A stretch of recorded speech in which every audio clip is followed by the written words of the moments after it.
Good afternoon, friends, Rotarians, and guests. As you can tell, today is clearly one of those days that exemplifies what our club does for this community, and we're honored to have the people here today who are doing that work. We're humbled to have you, and we're happy to have been able to contribute, and I hope that it will not be lost on this room today how important our club has been in helping those who do the hard work. We have a wonderful program, but first, Kathy Gurrell will lead us in invocation and pledge, and Sheree Gardner will introduce our guests.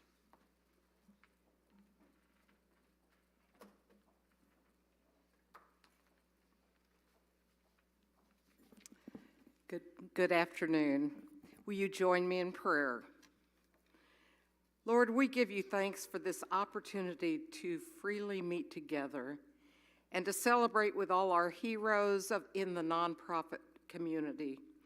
These heroes are working on a daily basis, providing resources for the less fortunate and the underserved men, women, and children of our greater Tulsa community.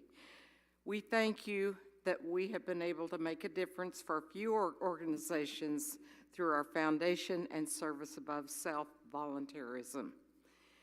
We thank you for our speaker today, Wendy Thomas, with Leadership Tulsa, for the way she has affected the lives of the nonprofit world. Lord, keep us humble, knowing that to whom much is given, much is expected. It is in your holy name we pray. Amen. Will you join me in the Pledge of Allegiance? I pledge allegiance to the flag of the United States of America and to the republic for which it stands, one nation under God, indivisible, with liberty and justice for all.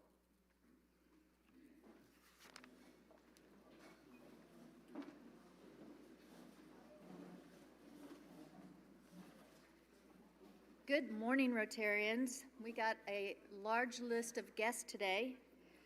First off, our friend Monica Martin has, please stand up and stay standing, and so we can all clap for you at the end of the announcement. You'll still get claps, but please stand up. So Monica Martin has Hannah Hayes, Mac Haltom, and Ashley Beck. And then Ben Jones has Joel Christner. Please stand. Tina Miller has Lindsay Skinner. John Bubgardner has Doug Inhofe. Okay, people, are you standing? Okay, thank you. David Wagner has Kimberly Hill Caldwell, if I'm pronouncing that right.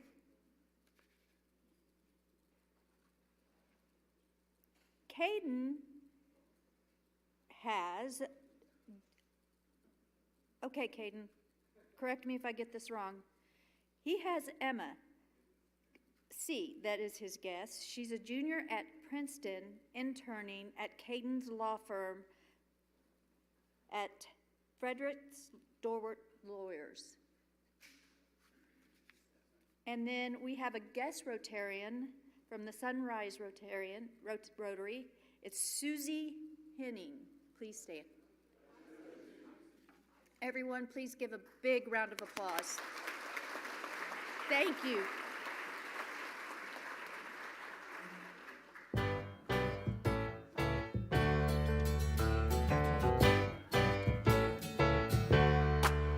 Welcome back. Your dreams were your ticket out. Welcome back. This is on purpose, I promise. I'll go into a little more detail here in a minute, but as part of our Welcome Back campaign, our good friend Tom Wolf is here, and I'm told he's going to play us a little ditty on the piano like he used to.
Pretty sure I was told he was asked to do that just a few minutes ago, so that's off the top of his head.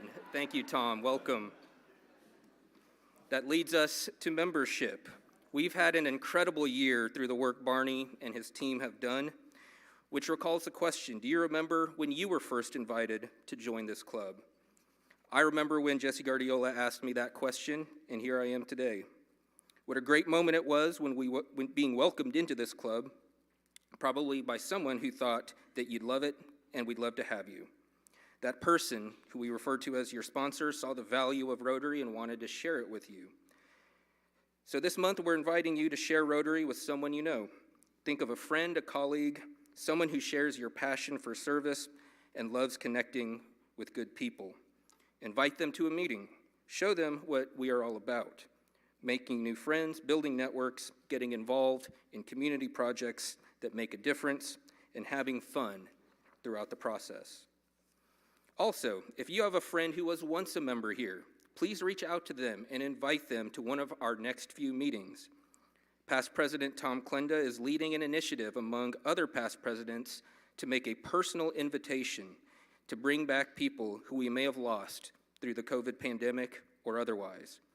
We're offering free lunch for any past member who wants to attend a meeting this month and to be our guest. We hope that they will recall the connections that were made in this room and the good that we do in this community. Please help us out in this initiative if you can think of someone to invite. Also, if you are a past president in this room and are helping with this initiative, please stand for a moment and be recognized.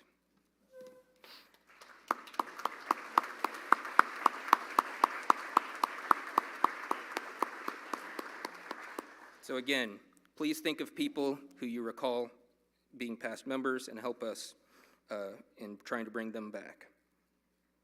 Now, Sheree Gardner has a special announcement on the side mic.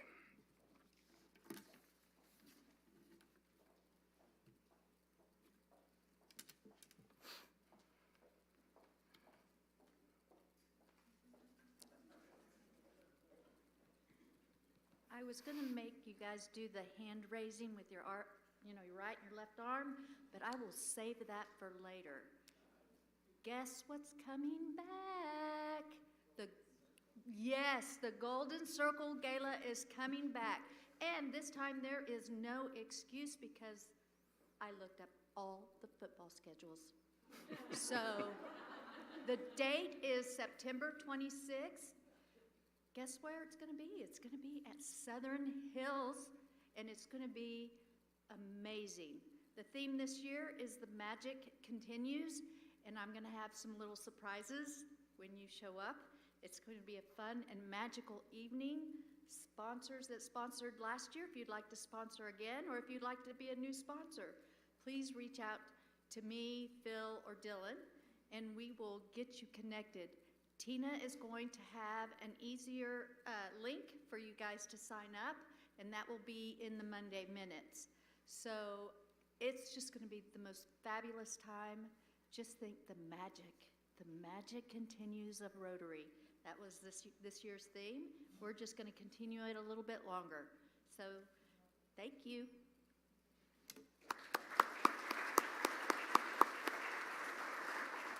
Thank you, Sheree. Anybody who made last year's event knows that it's going to be a rousing success. And in addition to being a great time, it is a fundraiser where we get to share with people what our club does, but it also will raise money to continue to do the good work and the types of things that you're going to hear about today and the people that we're able to support. Our Rotarian of the day is Karen McCannell. She's a Senior Associate of Business Development. She's a matchmaker at the Macintosh Groups, connecting clients' individual needs with the firm's specialized services since 2005. She values the long-term friendships she's built and is driven by finding great client matches across retail, restaurant, and the hospitality markets.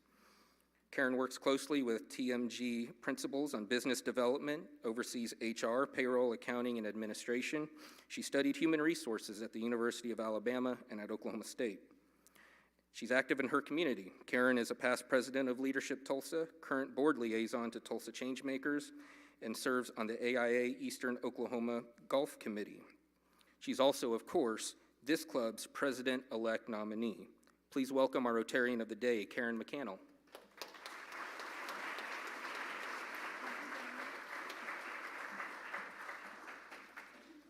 That president-elect nominee never gets old. So quickly, show of hands if you are a graduate alumni of Leadership Tulsa. Lots of people. Another show of hands if you are a Leadership Tulsa board past president. I see you, Hannibal.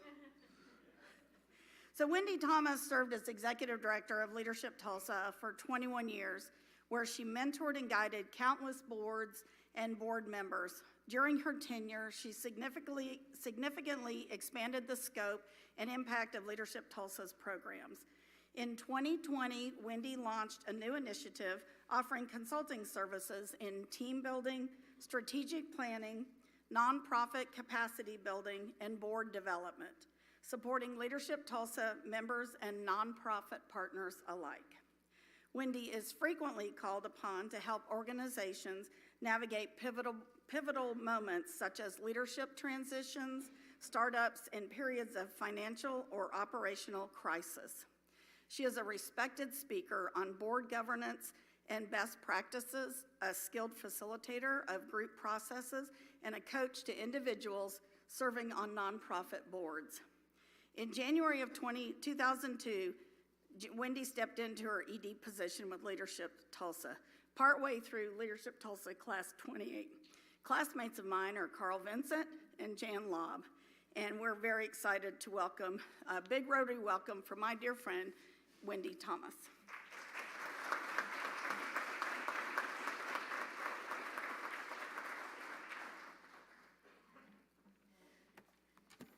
It's wonderful to be here with you today, to be among so many friends and so many people who I got to know through my time at Leadership Tulsa.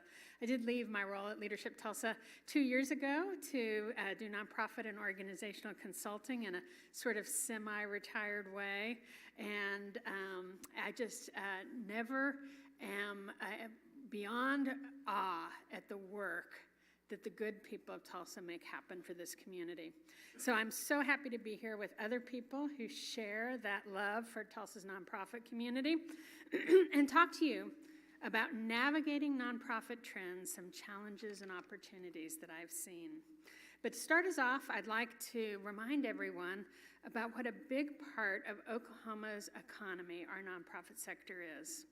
It employs nearly 85,000 people, the nonprofit sector overall, making up 6.7% of the state's workforce.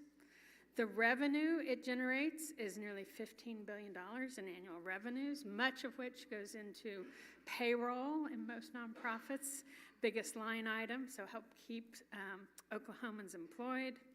They hold nearly $50 billion in assets. And Oklahoma foundations give $738 million annually, while residents themselves contribute $2.5 billion to charity, nearly 5% of household income. And many of you in the room are probably part of that statistic, or even more.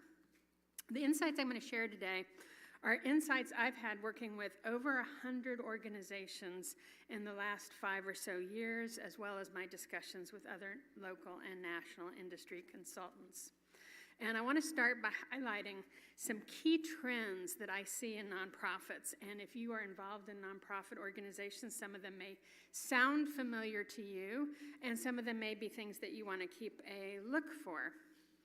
So the first trend I want to highlight is, unfortunately, chronic underinvestment. This underinvestment looks like limited technological sophistication in a time when the most successful businesses are leveraging technology for productivity, efficiency, and effectiveness. The used computers are often gratefully received, but if we want our nonprofit sector to thrive, we need to be at the forefront of technological sophistication. This underinvestment looks like too few staff, especially in support services like finance, marketing, development, and volunteer management.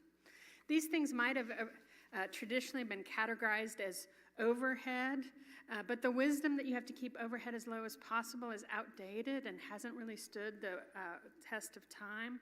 Because as my good friend Susan Neal, mentor to me, once said, if it's not somebody's job, it doesn't get done. And there are many nonprofits today are expected to operate at a very high professional level, and you need professional staff to help make that happen.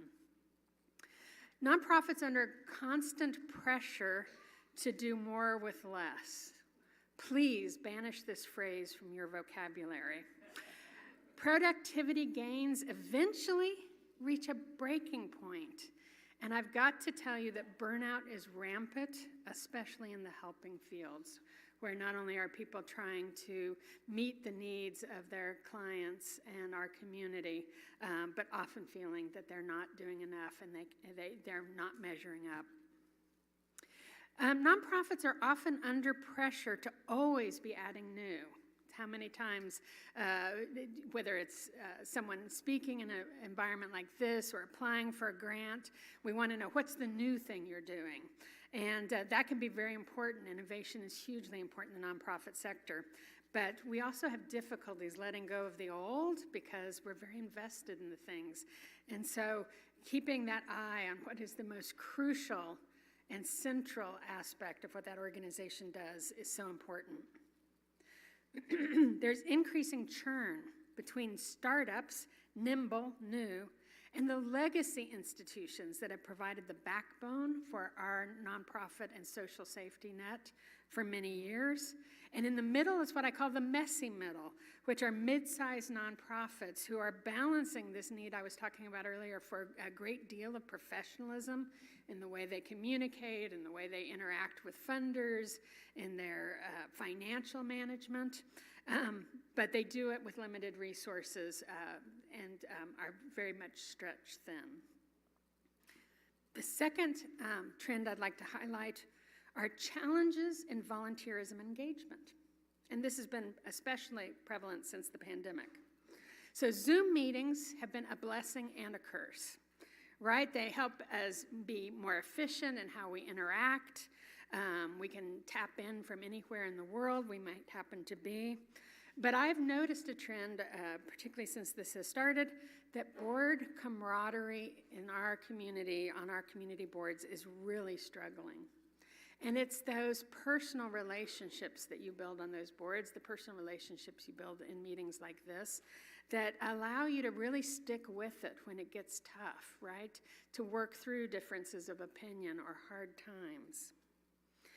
Boards also, I've noticed, particularly since the pandemic, are all shifting a little bit away from being working boards to being governing boards. So a working board would be one where the board is intimately involved in the ways that we provide services in the community. I would say Rotary Club with your many committees we were talking about earlier is very much a working board. You are intimately involved in helping to make the good things of this club happen. Many boards started that way.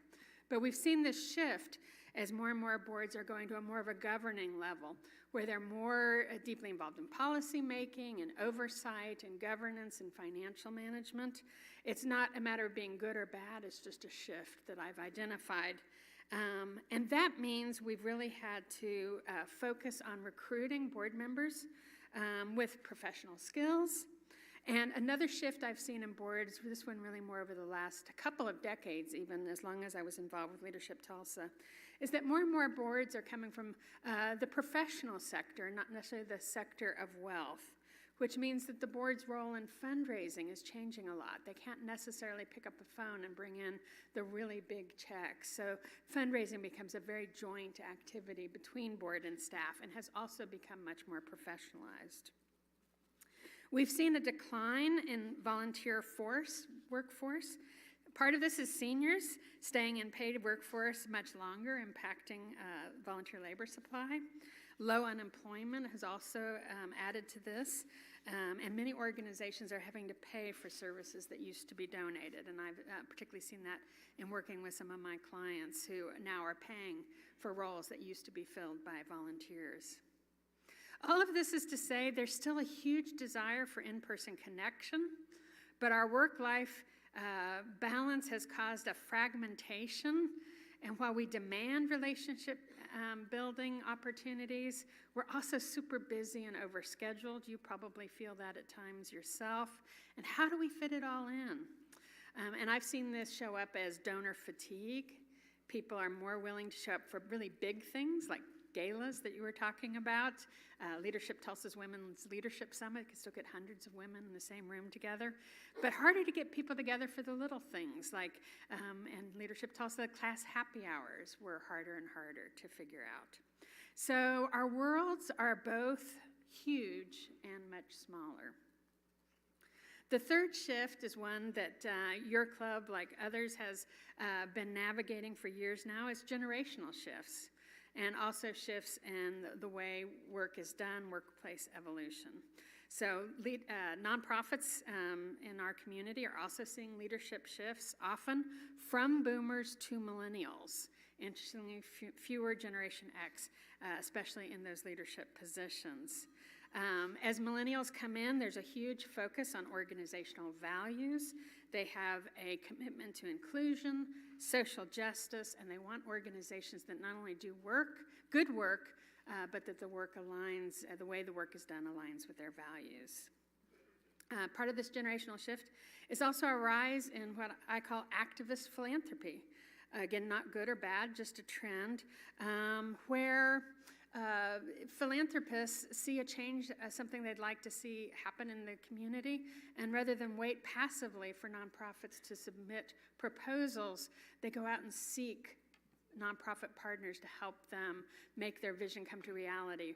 Or where those nonprofit partners don't exist, they get involved in starting new nonprofits. As we have professionalized the nonprofit workplace that I've been talking about, there's definitely a professionalized nonprofit staff. There are a lot of programs now where people can get degrees in nonprofit or public administration. And so people more and more are coming to the field purpose-driven, as that was their career plan all along. And as we have a professionalized nonprofit staff, there's an expectation for professional level salaries and benefits. The gap between the nonprofit world and the corporate world hasn't completely closed, but it's been narrowing. And this certainly started happening with the inflation that we've seen, and salaries needing to keep up with that inflation, and not always having the monies coming in at the same level as that need to expand the salary line item. And then, of course, our nonprofits are struggling with other challenges similar to any other business. Remote work, what does that look like, especially in a helping field? Employee retention, technology, and reimagining old facilities for today's needs. The fourth trend I'd like to look at is the impact of funding and federal policy changes. This is probably the most recent trend, and I would describe this as many nonprofits trying to figure out how do we navigate uncertainty responsibly. So right now, it's an incredibly unstable funding landscape. Every day, organizations are learning of grants, contracts, and programs that have been canceled. You've seen some of this in the news. And this is creating pressure on those nonprofits to need to diversify their funding base and develop more earned income streams, which isn't necessarily the orientation of most nonprofits. And the other thing that's really challenging our nonprofit model is just the speed of change. Because nonprofits are built for consistency and stability, not for speed, adaptability, and fast pivots. I used to, and still do, often tell my clients, evolution, not revolution. But in a system like we're in right now, where things are changing quickly, you have to be adaptable. And there's no question that there is a revisioning of the social safety net underway. And no one's really sure what the final result of that is going to be. So that means that we have to start looking around the corner. So what might be ahead? What are some shifts and shocks that are just around the corner that will impact the nonprofits that you care about? Well, first of all, this evolution in technology, leveraging AI, chatbots, automated platforms, predictive analytics, maybe virtual reality where you have an immersive donor engagement. Wouldn't that be great at the Outsider's House? An immersive digital experience for people who can't get to Tulsa. But all of this change in technology is going to take creativity and resources. You may see that it's also going to disrupt the field. For instance, there are already apps that are providing mental health resources.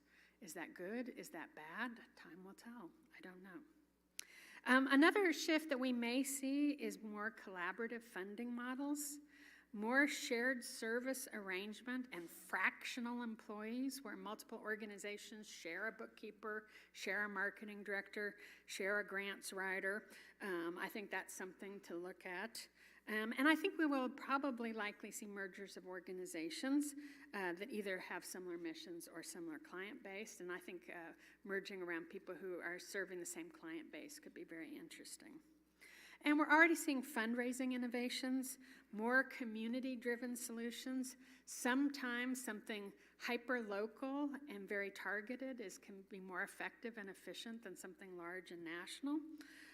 We're seeing alternative funding streams, nonprofits setting up sort of for-profit subsidiaries to help fund them, and a lot of social entrepreneurism. So these are very exciting trends, but add to that overall uncertainty and instability.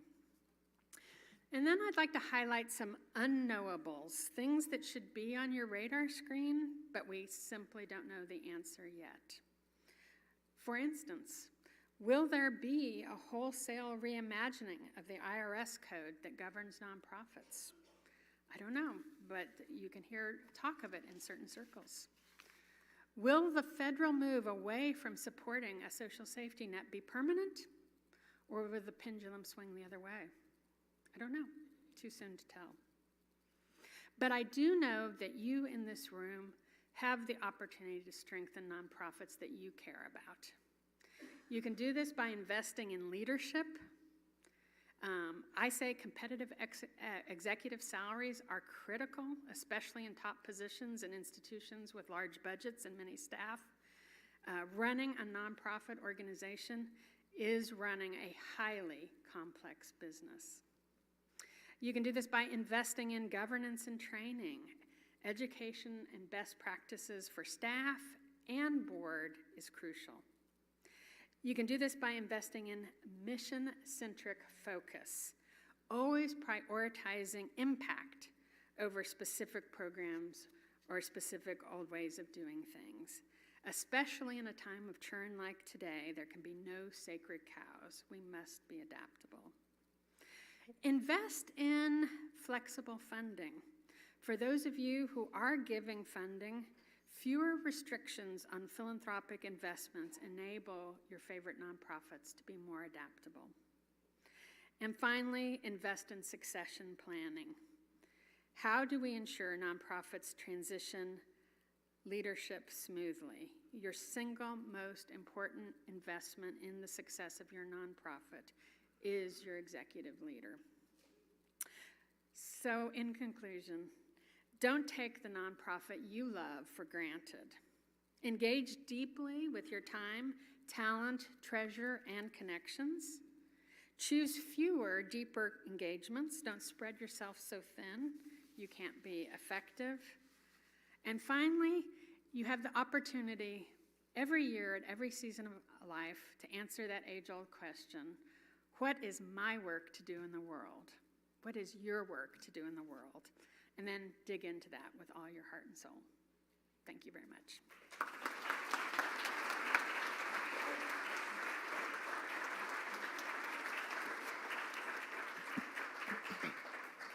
Thank you, Wendy, for that incredible insight. Did not expect that many hands in the room, but I guess it shouldn't be surprising at all that a room like this has so many Leadership Tulsa alums. I've shared this before, but past President Tiffany and I were both members of the same class, Class 53, some years ago.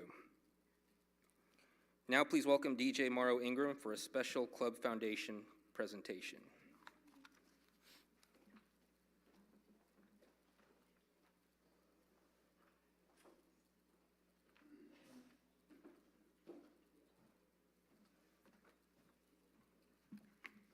Thank you, President Daniel. Thank you, Wendy, for such great words, as always, always. Good afternoon, everybody. So glad to see such a great group of people here to celebrate what we're talking about today. There's a quote by Mahatma Gandhi that has always stuck with me. The best way to find yourself is to lose yourself in the service of others. And that idea, serving others as a way to grow, connect, and make a real difference, is something that resonates deeply with all of us here at the Rotary Club of Tulsa. Service isn't just part of what we do, it's who we are. As Rotarians, we take pride in identifying the needs in our communities, bringing people and resources together, building strong relationships, and working side by side to solve problems. And that spirit of service is what brings us together today. The idea of serving others as a way to grow, connect, and make a real difference is something that resonates deeply with all of us here. We're here to celebrate the local impact of the Rotary Club of Tulsa Foundation and the incredible work being done by our 2024-25 grant recipients. Since 1972, the foundation has invested nearly $6 million into the Tulsa area projects and initiatives. That's $6 million of hope, support, and real tangible change, all made possible by the generosity of individuals like you. That includes the income from our foundation's endowment, contributions from Rotarians and community members, and funds raised through our annual fundraising, which Sheree mentioned a while ago, the Golden Circle Gala, to which you were all invited. It's great fun. And none of this would be possible, though, without the steady leadership of our foundation's Board of Trustees. These 5 individuals volunteer their time to carefully manage the foundation's resources and ensure we're being thoughtful stewards of every dollar. Please join me in recognizing our trustees. Phil Viles is our president, Scott Philstrip, past president, Joe Moran, vice president, Bill Vogel, treasurer, and Jan Lobb, secretary. Please thank them for me.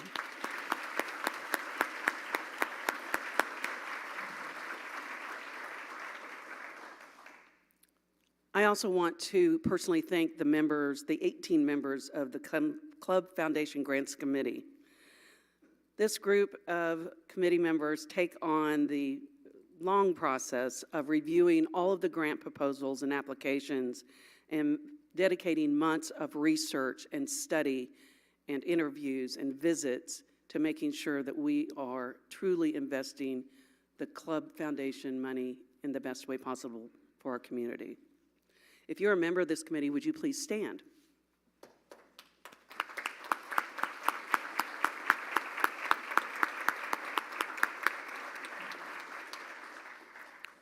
I appreciate you so much, and get ready to work again.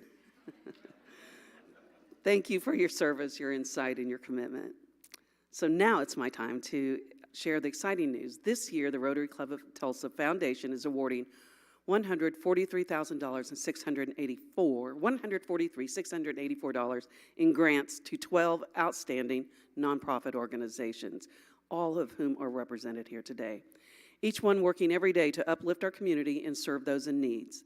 These grants are more than financial support. They represent our belief in the missions and your shared commitment to building a better Tulsa. Thank you.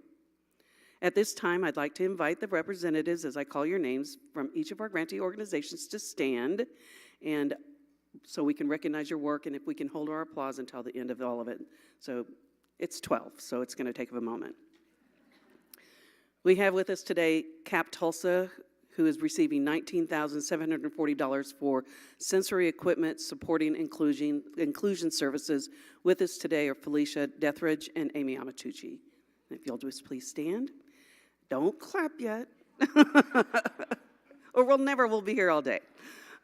Everybody deserves applause, but we'll be here all day. The Food Bank of Eastern Oklahoma, $17,922 for food processing equipment and software, and we have Cindy Webb and John Sanders with us today.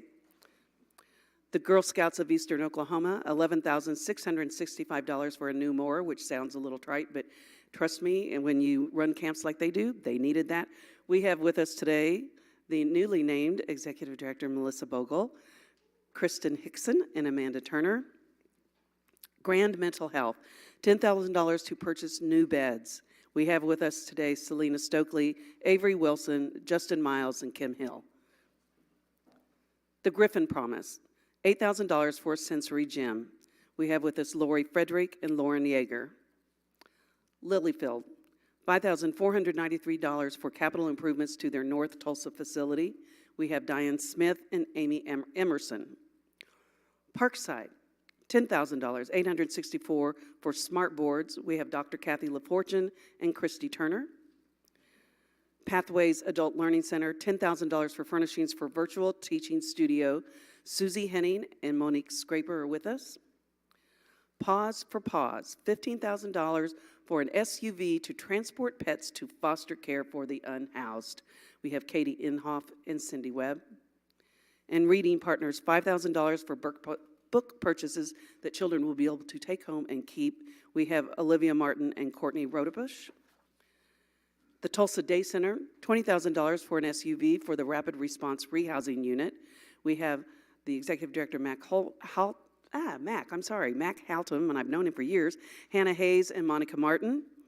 And Tulsa Opera, $10,000 to fix a really needed parking lot repair. And we have with us Cindy Sadler. Once again, the total award this year is $143,684. Thank you so much.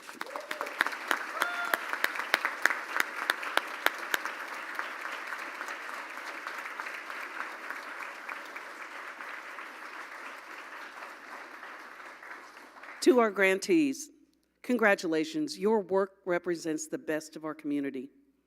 These funds are a reflection of our belief in what you do and the lives that you touch every day. And to our members, supporters, and partners, thank you. Your generosity fuels this mission, and because of you, the Rotary Club of Tulsa Foundation continues to fund projects that change lives, not just here in Tulsa, but around the world. I hope all of our members and all of our guests will follow us on social media. We'll be highlighting all these different grants in the coming weeks. If you don't know where to find us on social media, you can go to our website, tulsarotary.com, and find a link to those. And as Rotarians, we believe in a world where people unite and take action to create lasting change in our communities across the globe and within ourselves. Thank you for being a part of that vision, and congratulations once again to the incredible 2024-25 grantees. And if you've not visited their table at the end of this meeting, I invite you to do so. Thank you.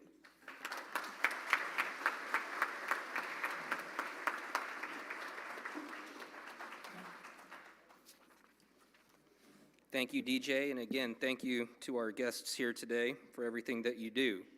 I mention from time to time up here moments upon which I get struck just how important and how much pride I take in being a member here.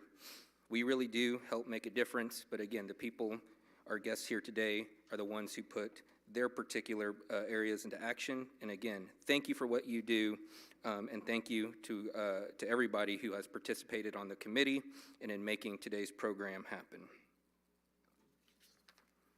A book celebrating today's program will be presented to our partner in education school, Celia Clinton Elementary. Today's book is The Girl Who Makes a Million Mistakes. Looks like my daughter right there. Upcoming programs. Next week, Tom Holliday will be here, former head coach for Oklahoma State baseball. June 18th will be John Smith, former wrestling coach at Oklahoma State and former gold medalist. And June 25th will be our year-end celebration. Upcoming events, Trivia Night will be held on Wednesday, June 25th at Stokely Event Center from 6 to 9 p.m. Sandwiches, chips, and dip will be provided. The cost is $25 per person. The registration link is in the Monday message. And I just now realized that is the evening of my last meeting as president. So I do intend to be there either morning or celebrating the end of that. Does anybody remember the evening after your last final in college? Let's just say I might be taking an Uber that night. Special thanks to our gold sponsors, We Be Trees, Tim Knoll, Max Electric Supply, Jack McGlumphy, Coldwell Banker Select, Sheree Gardner, OK Ethics, Mary Lytle, Farmers Insurance, Dave Bryant, Ellsworth Construction, Ryan Quattracci, Health Zone at St. Francis, Graydon Yohe, Silver Meeting sponsors, J.D. Young, Doug Stewart, Trust Company of Oklahoma, Michael Hairston, Allen Edwards Incorporated, Chip Edwards, MidFirst Private Bank, Becky Fields Wilson, Bronze sponsors, BKL Incorporated, Jenny Hammock, Claude Neon Federal Signs, James Adair, Gable Gottwalls, Jeff Hassel, Paul Rossler, Adam Doverspike, and Hall Estel, Tom Klenda, and Daniel Ketchum. Thank you again for being here today as we continue to show our dedication to the ideals of Rotary, service above self, fellowship, and impact to our community. As you leave today, if you didn't do so already, please take a moment to visit our community partners at their booths in the back of the room and learn more about what they do and how you can help. In anticipation of next week's baseball-themed program, I'm going to leave you with a quote from retired MLB All-Star Mark Teixeira. He said, quote, "I have 3 beautiful children and a World Series ring. That's all I need." Thank you for being here today. We are adjourned.